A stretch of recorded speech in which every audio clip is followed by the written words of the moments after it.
Olá pessoal, eu sou Márcio Bueno, CEO da BNSK e criador da metodologia da tecnohumanização. Hoje eu convidei para falar com a gente sobre o livro Aprenda a Criar Riqueza Sem Gerar Misérias, a Ana Paula Simões. Ela é CEO do Software Mental e eu gostaria que ela se apresentasse aqui. Seja muito bem-vinda e muito obrigado, Ana Paula. Obrigada, Márcio. Obrigada pelo convite. É uma satisfação poder estar falando aqui. Li o livro, gostei muito, achei algumas coisas bem interessantes. Vai ser um ótimo bate-papo, eu acho. E, bom, eu trabalho no Software Mental, sou Chief Learning Officer, né? Trabalho na área de aprendizagem organizacional.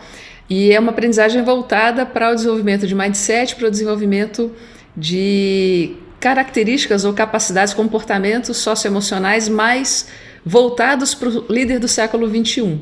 Tudo a ver, inclusive, com a temática aí do livro, né, que você está trazendo. Eu tenho uma experiência de mais de 20 anos nessa área, já atuei em várias empresas, já fui professora também de FGV, de várias instituições, e hoje estou dedicada exclusivamente ao desenvolvimento do software mental, que traz uma ferramenta para crescimento, para desenvolvimento de mindset, superação de crenças limitantes, para que a pessoa atinja todo o seu potencial, né? Uma vez que ela expanda as suas fronteiras mentais. Fantástico. E aí, pessoal, vocês que estão assistindo e quiserem conhecer mais software mental, eu vou deixar na descrição do vídeo o link tanto da rede social, do LinkedIn da Ana Paula, quanto do software mental, o site da empresa, para vocês pesquisarem, vale a pena, tá?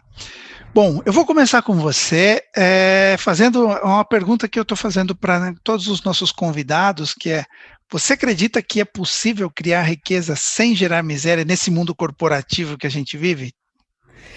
Rapaz, essa é uma das questões que eu ia te trazer, porque você fez uma baita provocação nesse título, né? E isso chama um tipo de debate muito interessante, que é até da essência do capitalismo, né? Que se traz à tona, né? Nessa questão. E o que na prática, não é nem uma questão de crença, é uma questão de prática. Na prática, o capitalismo como a gente vive ele hoje, ele é gerador de desigualdade, ele é gerador de miséria, é gerador de concentração de renda, e isso traz muitos problemas, principalmente para países periféricos, para países que estão fora do eixo de riqueza. O nosso país agora numa situação bem complexa, né? A gente está vivendo aí uma situação, agora com pandemia, que 50% da população está passando fome. Então, e um dos efeitos disso está relacionado ao próprio funcionamento do capitalismo. Então, acho que é uma baita de uma provocação e a gente não respondeu isso ainda. O capitalismo não mostrou que consegue gerar riqueza sem gerar miséria, até hoje. O capitalismo tradicional, como a gente conhece, realmente não. Aliás, ele mostrou todo o contrário, né? Ele mostrou a teórica parte positiva que foi o crescimento e o desenvolvimento, e na verdade a gente não pode negar, realmente houve uma melhoria na qualidade de vida de muita gente. Hoje ninguém morre de dor de dente, então, assim, a sociedade, o bem-estar da sociedade em geral, a média, melhorou, cresceu, mas os efeitos colaterais eu acho que foram muito mais daninos, muito mais prejudiciais. E mascarar esse teórico bem-estar que a gente vive, ou justificar os problemas que a gente gerou com esse teórico bem-estar, não está legal, eu acho que já não é mais possível, né? E você traz uma coisa que eu achei interessante no livro, assim, que é um viés, né, de tentativa de resgatar, né, essa dívida, vamos dizer assim, né? Que é a tecnologia humanizada como uma forma de recuperar isso, de tornar essa realidade do capital uma coisa diferente. Eu acho que é uma aposta, é uma esperança. Existem indícios de que isso possivelmente pode acontecer. E eu gostaria muito, e trabalho com essa hipótese, porque hipóteses pessimistas também não ajudam, né? Eu vou só viver uma vida triste. Então, não, eu quero viver uma vida de esperança, né? Exato. Basicamente, a tecnomanização que a gente procurou fazer quando criou a metodologia, na verdade, assim, a tecnologia não é, a metodologia não é algo que eu sentei um dia, 4 anos atrás, e falei assim: olha, eu vou criar uma metodologia que vai se chamar tecnomanização e que vai fazer tal coisa. ela foi sendo construída base à experiência, necessidades, a gaps que eu ia vendo nos meus projetos, e foi se criando, construindo isso. E um dia, às 5 da manhã, depois do primeiro workshop, inclusive, que eu dei, eu acordei, uma segunda, assim, opa, tecno-humanização, eu acho que é isso que eu quero transmitir. Então, o nome veio depois da ideia, da metodologia, do conceito, mas, basicamente, assim, é inevitável a gente lidar com tecnologia hoje, nós precisamos de tecnologia, né, porque Uhum. principalmente as pessoas que são contra a tecnologia, acham que a tecnologia faz o mal da humanidade, mas quando fica doente vai para o hospital, adora que o hospital tenha muita tecnologia para salvar a vida dela e da família. Se Uhum. locomove num carro que tem tecnologia. Então, no final, a gente precisa de tecnologia. A tecnologia em si, eu acho que ela não é ruim. O uso que se dá a ela pode ser extremamente nocivo ou não, né? O que a gente busca é tentar aproveitar essa tecnologia que nunca houve tanta e tão disponível e tão acessível para fazer alguma coisa diferente, resgatar os valores humanos, pensar no ser humano de verdade, colocar no centro e aplicar essa tecnologia para viabilizar esse modelo. Então, essa é a ideia. Agora, a partir daí, a gente foi construindo um framework para poder tangibilizar isso, né? Porque senão seria só uma declaração de boas intenções.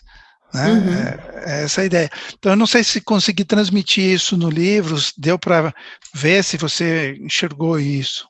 Sim, eu vi um momento ali do livro que eu achei muito interessante, é quando você diz, né, que como hoje, do jeito que está hoje, as empresas, o mundo do capital e tudo mais, se a gente só coloca a tecnologia lá, a gente está dando anabolizante para um monstro, bem citando você, né? De fato, né? Já não tá bom, não tá bonito, tá acontecendo um monte de problema. E aí, se ainda coloca a tecnologia lá, só tá potencializando um dano, né? Exato. Então, de fato, precisa ter um outro approach, um outro. A tecnologia é inevitável, ela tá aí, vai seguir, não tem como a gente andar para trás nisso. Realmente não acho que a gente vai andar em outra direção, é a direção sentido tecnológico mesmo. Mas a gente não pode fechar os olhos para a forma como as coisas estão sendo conduzidas hoje, porque senão a gente vai estar criando uma situação que pode ser muito danosa para a gente como humanidade, como sociedade, e pode complicar bastante, né? Então acho que É, é inevitável também a humanização do processo. sem dúvida, porque se continuarmos tentando nos converter em robôs para competir com as máquinas, é um grande erro, né? Uhum. Aqui o importante é usar a tecnologia a nosso favor, né? Colocar, como eu cito no livro, que a tecnologia está para nos servir, não o contrário. Então, eu posso usar tecnologia para construir comida de astronauta e a gente comer cápsula, é um caminho. O outro caminho é usar tecnologia para levar conhecimento à agricultura familiar, para que as famílias produzam os alimentos, para que dê dignidade a essas pessoas, usar tecnologia para melhorar a logística, usar tecnologia para que essas famílias possam vender sem 200 intermediários, que o lucro fique pelo meio do caminho e elas possam viver dignamente.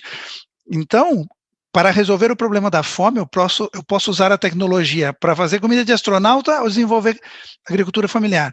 São caminhos diametralmente opostos. E a diferença entre um e outro é que aqui eu tenho uma elevação de consciência muito maior e aqui eu só viso lucro.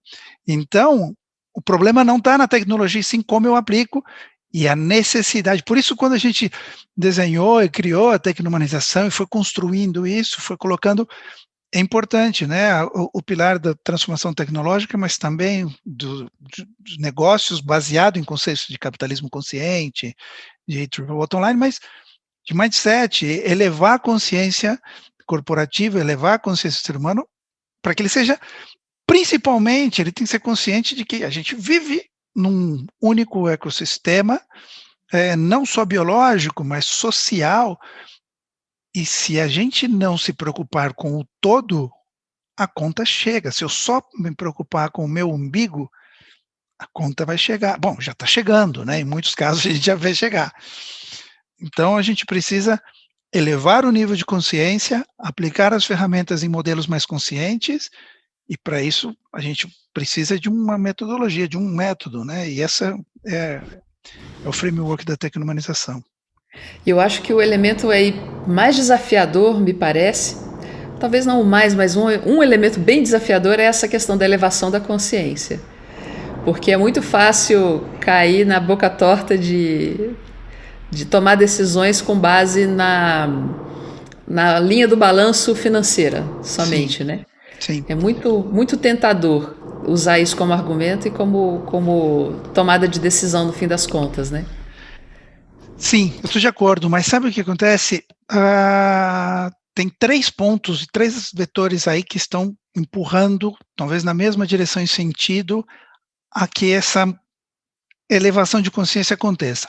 O primeiro, na minha visão, é o que eu cito no livro, a mudança de comportamento das novas gerações. Esse é um fator poderoso e as novas gerações têm se preocupado mais com esse impacto positivo, tanto social e meioambiental das empresas. O segundo é a pandemia. Pós-pandemia sempre houve ao longo da história, e aí a gente vai desenvolver isso num próximo livro, junto com vocês, dando um spoiler aqui. O que acontece sempre houve um aumento de humanização após eventos de alto impacto. Isso vai potencializar o que as novas gerações já vinham fazendo. E tem um terceiro, que esse embora não é o que eu mais gosto, mas é muito poderoso, é que os fundos de investimento, os fundos de pensões, os grandes conselhos administrativos começaram a se preocupar com essa questão. Não porque sejam bonzinhos, infelizmente, mas porque os fundos de pensão, o que eles fazem é investimentos a longo prazo, há 20, 30 anos. E alguém começou a fazer a continha e falar, mas puxa vida, se a gente continuar vivendo do jeito que está vivendo, fazendo o que está fazendo, daqui 20 ou 30 anos eu não tenho onde investir porque vamos ter um problema. Vai dar pau, aqui você vai ter um problema. Então, daí surgem ideias como iniciativas ESG e coisas desse tipo para você criar modelos que sejam mais sustentáveis ao longo do tempo, porque perceberam que estávamos numa rota de colisão. Né? Então, esses 3 vetores, se alinhando bem, vão provocar ou vão forçar uma mudança nas empresas. Né? Se acaba não sendo pelo amor, vai ser pela dor, mas vai acontecer.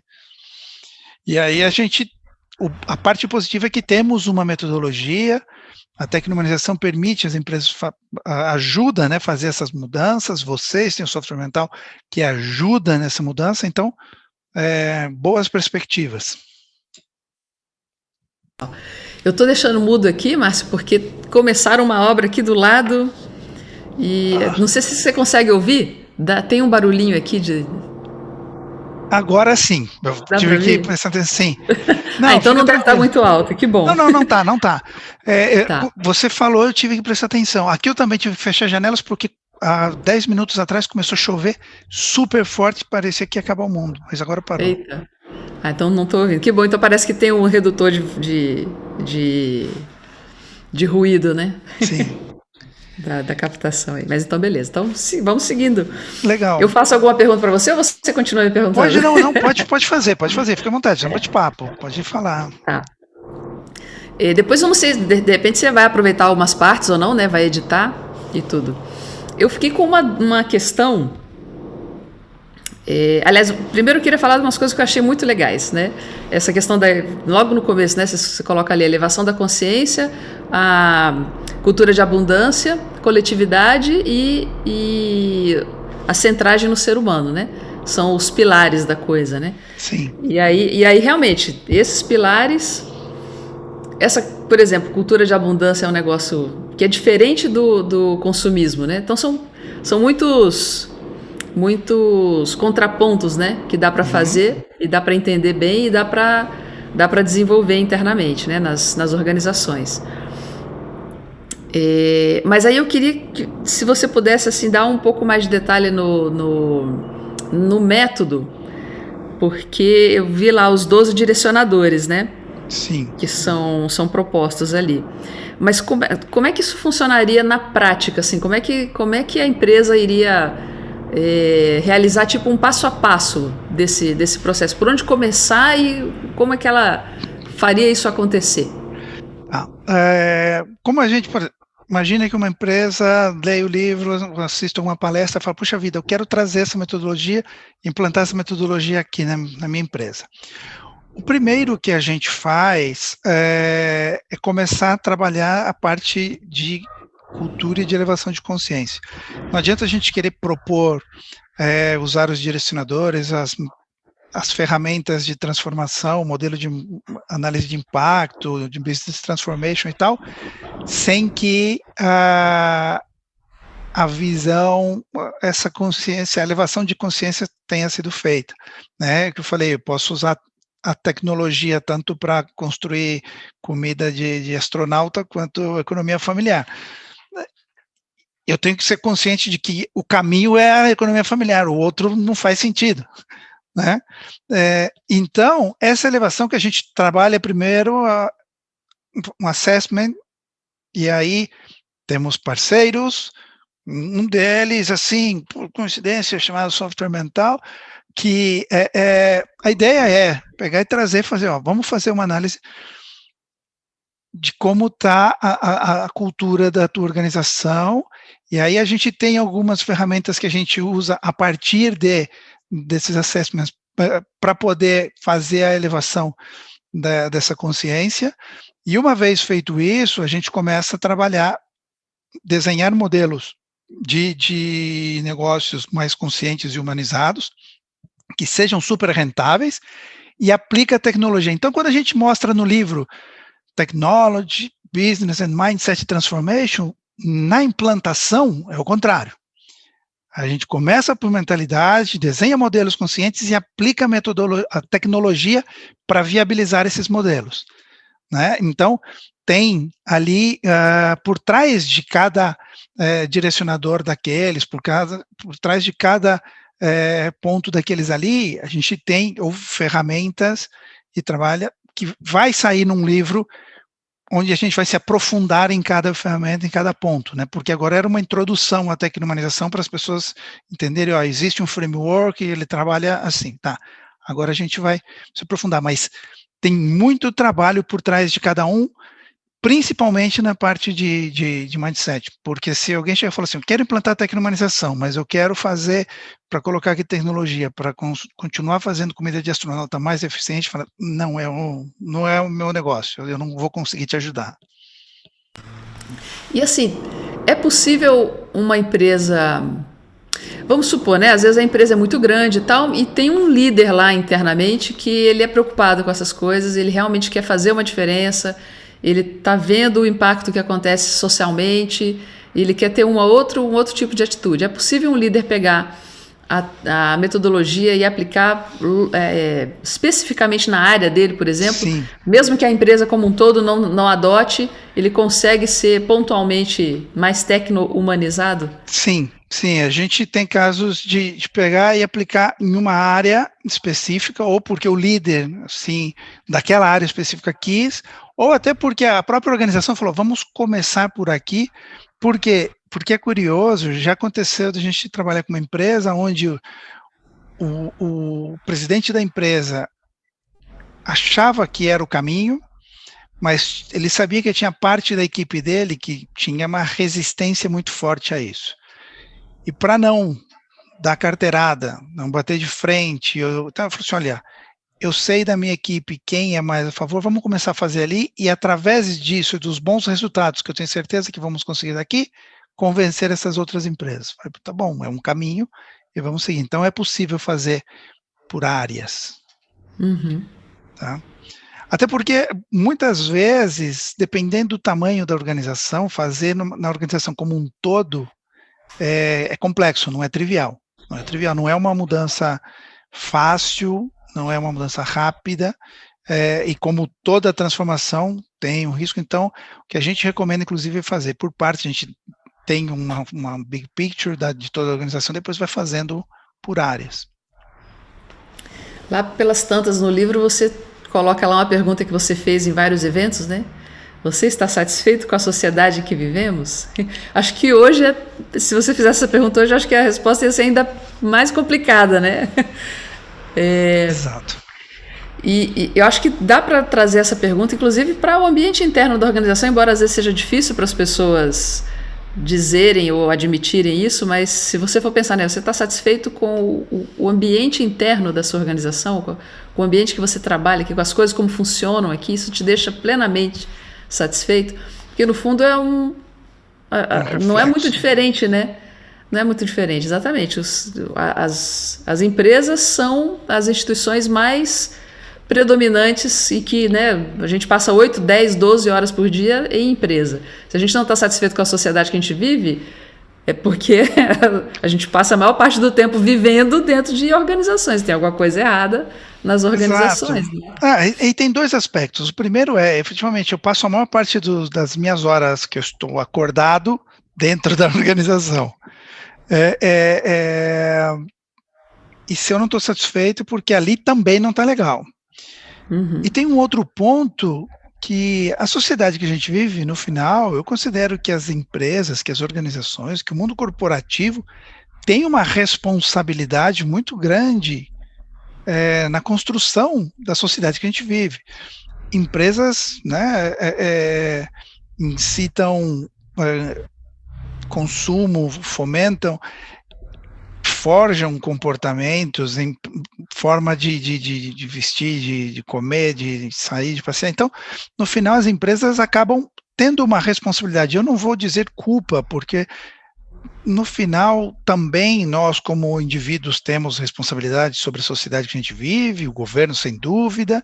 Então, no final, todo mundo aqui tem um pouco de responsabilidade, mas o mundo corporativo tem uma grande responsabilidade nisso. E se a gente não está satisfeito com a sociedade que a gente vive, a relação que a gente faz significa que os modelos de negócios, a forma de fazer as coisas, a forma de trabalhar que a gente tem tido e tem feito, não está legal, porque eles são responsáveis na construção dessa sociedade. Uhum. E aí é o ponto que eu falo, se a gente aplicar tecnologia para otimizar esses modelos atuais, é dar anabolizante para o monstro, é acelerar esse caos. Eu tenho que construir modelos conscientes e humanizados e aplicar tecnologia para viabilizar esses modelos. Porque quando eu falo, manter o mesmo exemplo, né? Ao invés de construir, fazer comida de astronauta, a gente fomentar agricultura familiar, é muito bonito falar isso, mas não é tão simples de implantar. Que a qualidade da agricultura familiar seja equiparada à qualidade das grandes fazendas e tal, não é simples. O nível de educação, competitividade em preços, equipamento, ou seja, é bonito dizer, mas não é tão simples fazer. Você só consegue fazer isso com muita tecnologia. Então, por isso que, e com educação e com uma série de coisas, mas por isso que é tão complexo equalizar e equilibrar esses modelos. Então, quando eu falo, puxa vida, se a gente não está satisfeito, a gente tem que construir outros modelos, né, para mudar isso. Eu comecei a fazer essa pergunta em uma reflexão que eu tive no trânsito em São Paulo, que é bastante duro e é bastante comum pensar e tal. E eu falei, eu estava ouvindo uma notícia, eu ouço muito pouco rádio, muito pouco TV e tal, mas estava ouvindo rádio e eu vi uma notícia que era de uma morte de alguém e tal, e eu falei, puxa vida, se eu morresse hoje, eu deixaria um mundo pior do que o mundo que eu recebi. Eu deixaria para o meu filho um mundo pior do que o mundo que eu recebi. E isso é uma involução, tá errado, né? Eu tenho que fazer alguma coisa. E aí eu comecei a perguntar para as pessoas, e amigos, e nas palestras, e nos cursos, você está satisfeito? Não. Falei, se ninguém está satisfeito, a gente precisa fazer alguma coisa. E não é aquela história, alguém tem que fazer alguma coisa. Eu tenho que fazer alguma coisa, né? Uhum, sim. E acho que, porque assim, tem... É o problema também agora do complexo, né? Do ambiente, do mundo complexo. São tantas coisas que precisaria ser diferentes que talvez a pessoa fique um pouco perdida, né? E isso pode acabar gerando uma paralisia. É tanta coisa que precisa mudar que então um pouco que eu posso fazer não vai fazer diferença nenhuma. Então acho que algo importante também para pensar, né, como dica de líder aí também, é escolher a sua batalha, né? Então eu escolho essa frente aqui, eu escolho agir, eu sei que eu tenho recursos, capacidade, potencial para mexer nesse aspecto da realidade. Não consigo mexer em tudo, tem muita coisa além disso que vai precisar mexer também, mas esse aspecto da realidade aqui eu tenho recurso, eu tenho conhecimento e tenho disposição, né, para agir, para mudar.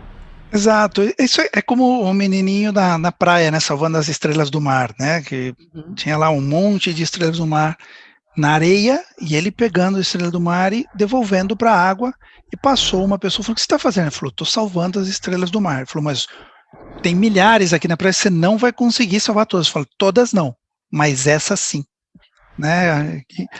Então, no final, é um pouco isso. Eu não aspiro mudar o mundo, mudar todos os executivos, todas as empresas, mas ao menos aqui eu consegui apresentar a minha metodologia, fazer a transformação e fazer com que ela gere impacto positivo na sociedade, gere resultados para o acionista dela, gerando impacto positivo para a sociedade, eu já fiz ali, check. Hoje eu já fiz o meu papel, e eu vou amanhã para o próximo, porque no final é um pouco isso. Se a gente pensar, falar, puxa vida, como eu não consigo mudar o mundo, não faço nada, ninguém faria nada, porque ninguém tem esse poder, mesmo os que pensam que tem, né? Porque até os que pensam que têm esse poder, ou meia dúzia que se reúnem em salas privadas em Davos, que tem, obviamente, infinitamente mais poder que eu, existe uma coisa cada vez mais forte, que é a sociedade, a mobilização social que tem acontecido. Então, por mais que políticos, grandes empresários e pessoas poderosas queiram fazer certas coisas, tem limite. Chegam momentos que não conseguem. Então, ninguém consegue fazer tudo. Tem que fazer a nossa parte. Eu escolhi, como você falou, a minha guerra, a minha batalha, construir um framework para poder lutar essa guerra e ter a ferramenta que eu considero adequada para essa guerra, e vou à luta. E faço o meu melhor ali. De um jeito que não vai dar anabolizante para monstros. Exato.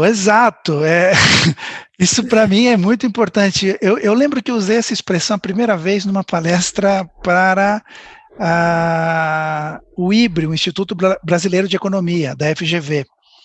Eu lembro que eu fui dar uma palestra lá, e um amigo meu ainda falou, pô, você vai dar palestra no IBRE, toma cuidado com o que você vai falar. Eu olhei, por quê? Ele falou assim, eles calculam o IGP, eles calculam o IPC, vai subir o preço das coisas caso eles fiquem bravos com o que você diga, cuidado. Não, mas aí eu lembro, e foi engraçado porque eu tive esse site, porque é como eu enxergava, eu falei, puxa vida, se tem alguma coisa que não está legal, e eu estou ainda alimentando para que ele seja mais poderoso, mais forte, é como dar anabolizante para o monstro, isso não é legal. E é um posicionamento, uma coisa que você fala ali no livro também, é um posicionamento, antes de mais nada, ético, né? De parar e pensar um pouquinho sobre as consequências da ação. Tem uma série na Netflix sobre acho que chama Dilema das Redes, não sei se você chegou a assistir essa série, né? Então tá lá, o pessoal calculando algoritmo para conquistar seguidores, para conquistar audiência, tarará, e deu no que deu. Era só um algoritmo. Tá, mas olha só o que aconteceu a partir daí, né? Exato. Então, calcular que possibilidades... A gente pode até dar um desconto, talvez, não sabia, nunca tinha acontecido antes. Não sei. Acho que não. Acho que dava para pensar um pouquinho quais as consequências e o porquê que você está fazendo isso. A serviço de quem nós estamos fazendo esse negócio? A serviço de quê? Para quem? Quem é que vai ganhar com essas coisas? Então, essas coisas precisam ser pensadas mesmo, precisam ser consideradas na hora de propor soluções, né?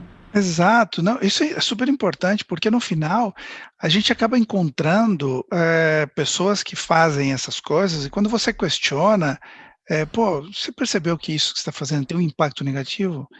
É que é o meu trabalho, eu sou pago para isso. Que eu vou fazer? Né? E assim, e não só colaboradores, funcionários, obreiros, não. Eu conheço um cara que ele é dono de uma fábrica, então ele é empresário, ele tem uma empresa, ele tem dinheiro, ele mora numa boa casa, e ele tem uma indústria de material plástico. E ele gosta de escalar montanhas. Todo ano ele escala uma montanha, portanto ele gosta da natureza. E um dia eu disse a ele, falei, puxa vida, por que você gosta de escalar montanha? Pô, pelo desafio, em contato com a natureza, eu me desconecto de tudo. Lá eu falei, legal, aproveita, porque você está desfrutando disso, talvez o seu neto não consiga fazer isso, porque você, com o teu negócio, está ajudando a destruir o planeta, que ele não vai conseguir escalar a montanha. Aí ele falou, mas eu sou pequenininho. Mas um monte de pequenininhos fazem o que estão fazendo. Mas é que é o meu trabalho. Eu vou fazer o quê? As pessoas assumem isso e utilizam isso, né, como uma desculpa bem esfarrapada, na minha opinião, para justificar, falar assim, não, eu acho absurdo o que o outro faz, mas mas é o meu trabalho, eu vou fazer o quê? Ou, isso é assim, né? Essa frase, isso é assim, falo, não é assim. Nós fizemos com que fosse assim, e cabe a nós mudar isso. Né? Então, de novo, a gente volta nessa elevação de consciência, de pensar, que impacto vai ter o que eu estou fazendo? A quem vai beneficiar e a quem vai prejudicar? E esse ponto da ética é muito importante, porque as empresas costumam não ter. Elas têm governança, cumprem a lei, e isso não tem nada a ver com ética, né? Nada a ver com ética. Governança não garante ética. Então, a gente tem que colocar a governança não como teto para proteger e dormir melhor, é como solo, é o mínimo que eu tenho que fazer. O teto deveria ser a ética, como a gente propõe. Um aspecto que me chamou a atenção também no livro, que eu queria te perguntar, aí você aproveita ou não, se você quiser, tá? Mas é assim, tem uma palavrinha que ela tá muito, muito desgastada, o uso dela atualmente, que é a palavra meritocracia. Sim. Eu até entendo a origem dela lá e tal, mas a forma como ela foi aplicada aí, como ela é usada mesmo para justificar certas coisas, acho bem complexo, acho incoerente com a proposta de humanização. Porque, no fundo, ela é usada para justificar oportunidades iguais para todos. Mas as pessoas têm origens diferentes, vidas diferentes, vivem situações de opressão e de preconceitos, por exemplo, de minorias e tal, diferenciadas. E se não houver uma correção, a gente está sempre dando oportunidades. Se for oportunidade igual para todo mundo, na verdade não é igual para todo mundo. Se para todo mundo é do mesmo jeito, alguns conseguem aproveitar mais porque eles já chegam no jogo diferente. Fato. Então, essa palavra meritocracia, eu acho que ela precisa ser olhada com muito cuidado e eu sugeriria uma troca, sabe? Tem que se ver de um outro jeito. É preciso ser um tratamento justo, um tratamento igualitário. Igualitário, equidade. Ou equânime. Equânime. Eu estou de acordo com você. Você tem razão, porque no final, isso acontece e deve acontecer em todos os entornos, não só no corporativo, mas em casa. Eu tenho 2 filhos. Eu não trato os meus 2 filhos iguais. Mas, puxa vida, você tem que tratar os seus filhos iguais. Eu falei assim, eu não posso tratar os meus 2 filhos iguais porque eles são diferentes. Se eu tratar os meus 2 filhos iguais, provavelmente eu vou estar dando mais ou menos do que eles precisam em algum momento. Eu tenho que dar o que eles precisam. Então, tem um que é mais carinhoso e gosta de abraçar mais, tem outro que gosta menos, tem outro... E na empresa tem que ter um pouco disso, você tem razão. Porque no final, essa meritocracia, ela não pode ser medida em valor absoluto. E não pode ser quantitativa. Né? Ela deve considerar outros fatores que não só o quantitativo. E tem que ter peso. Porque senão a gente acaba cometendo injustiça. Né? Ou caindo na falácia, que é o seguinte... A meritocracia, então, eu pago mais para quem trabalha mais, eu pago mais para quem dê o melhor resultado, e aí cada um, assim, a pessoa trabalha 18 horas, está destruindo a vida pessoal dela, destruindo a saúde, mas como eu não mandei, eu só dei a oportunidade, ela agarrou e ela, não, né? Eu me lembro no ano passado, a gente fez uma proposta e um projeto para Riachuelo, logo no começo da pandemia, e o medo era como trabalhar, home office, como ia funcionar isso e tal, e eu sugeri a Riachuelo que é o seguinte, a gente não deve estabelecer horários, a época de bater cartão já passou há muito tempo, mas sim deve estabelecer limites. Se uma pessoa está trabalhando 15 horas por dia, num pico para entregar um projeto, é compreensível. Todos os dias, finais de semana incluído, tem algum problema.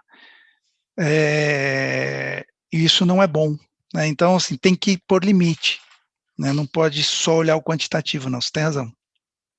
E me conta uma coisa, e você viu aí coisas que você acha que dá para levar para o teu dia a dia, para as tuas consultorias, para o teu trabalho? Ajudou alguma coisa, gerou algum insight ou Olha, reflexões do livro? um negócio que eu gostei muito, inclusive me ajudou a entender mais a websérie também. É, o contexto assim da websérie. Talvez até a gente possa bater um papo para aproveitar mais, sabe? Eu acho que tem coisas que estão aqui no livro que não estão aparecendo ainda na websérie. E acho que seria interessante de aparecer. Para ficar... dar um gostinho assim diferente, sabe? Um gostinho... tem coisas muito legais que eu não estou vendo ainda na websérie. Que bom. Eu acho. Legal. Então, e eu acho que tem sim, tem a possibilidade, que eu estou muito concentrada nas coisas do software mental e acabo direcionando muito as conversas para as coisas de mindset e tal, né? Mas com certeza, esse negócio de tecnologia tem oportunidades que dá para levar, sem dúvida. É só ficar atento, é bom ter essa ideia, porque aí você vai juntando, né, e fazendo as redes aí. Essa é a ideia, as conexões e tal. Foi difícil, chata, leitura, fluida, como foi? Você gostou? Não, foi fluida, eu sou rápido de ler, não é difícil de ler, tranquilo. Não, eu procurei escrever numa linguagem não muito técnica, não tal, para ser acessível e ser rápido. Legal, então... Tem uns errinhos assim de edição, né, mas aí coisa de... Já me comentaram, se você lembra de algum e tal, me mandar para a segunda edição, vai sair. Tá. Mas isso aqui, se você mandar para um revisor assim, ele passa o pente fino e resolve tudo rapidinho. É melhor, se eu te não? falar que passou por 2? Ah, não acredito. Isso aqui não é erro de... não era para ter passado. 2. Tem coisa aqui... E eu li antes e depois, mas a minha leitura é viciada. Porque... Sim, normal. A minha leitura trocentas vezes, né? Exato, porque muitas das coisas que estão aí eu fui construindo, tal, então eu sei de cabeça. Quando eu começo o parágrafo, eu sei o que está escrito. Então, é difícil você fazer a leitura mais detenida. Então, é difícil. Por isso que eu contratei uma pessoa, ela fez 2 leituras. Na verdade, assim, ele passou por 3 revisões, tá? Ele passou uma revisão de estilo, para o cara ver se não tinha barriga no livro e tal, não sei o quê. E 2 revisões ortográficas. Obviamente, para os próximos livros, esse não vai ser contratado, essa pessoa, porque já... Não, a gente já localizou outra pessoa, um outro revisor, e aí eu vou fazer as alterações que já me indicaram, se você tiver alguma, pode mandar, e aí a gente vai fazer, e mesmo depois de ter feito essas alterações, a gente vai mandar para esse próximo revisor antes de imprimir a segunda edição. Tá, eu mando sim. Eu tenho mania de ler livro fazendo assim, ó. Quando eu acho erro, dá pra você ver? Não vai dar pra ver que ele sai de foco. Eu marco aqui do ladinho um xizinho, ó. Agora eu tô vendo. Bom, ótimo. E aí você mania, manda aí. É mania. Não, mas ótimo, manda sim. Tá bom? Legal, eu vou só te perguntar agora a última, se pode ser sincera, tá? Não tem problema. Faz de conta que eu não tô aqui. Se você recomenda o livro ou não, e depois e a gente já finaliza, tá bom? Olha, No final, assim, para constar da gravação? É. Eu acho que para uma pessoa que ela não está habituada com essa discussão da humanização, do papel da tecnologia no processo de humanização, é um excelente livro de entrada. É para assim, ela dar uma visão geral, tem uma boa ideia do contexto geral. Então, recomendo para quem está... Estou começando, estou tô me inteirando disso, isso começou a chamar minha atenção. Então, vale a pena ler o livro. Legal, legal. Essa é a ideia, porque assim, é a introdução à tecnomanização ali na lombada está ali, introdução, essa era a ideia, e agora vão vir os livros mais profundos. Muito bom. Legal, super obrigado pelo seu tempo, pela sua disposição, pelo trabalho que você fez de ler, que teve aí, de comentar. Eu espero também ter agregado aí aos teus ouvintes do podcast Software Mental, ter trazido algumas ideias que gerem, no mínimo, a curiosidade e a reflexão. E super obrigado por você ter participado aqui com a gente também, tá bom? Já é. Obrigado pelo convite. Estamos aí. Legal, valeu. Muito bom.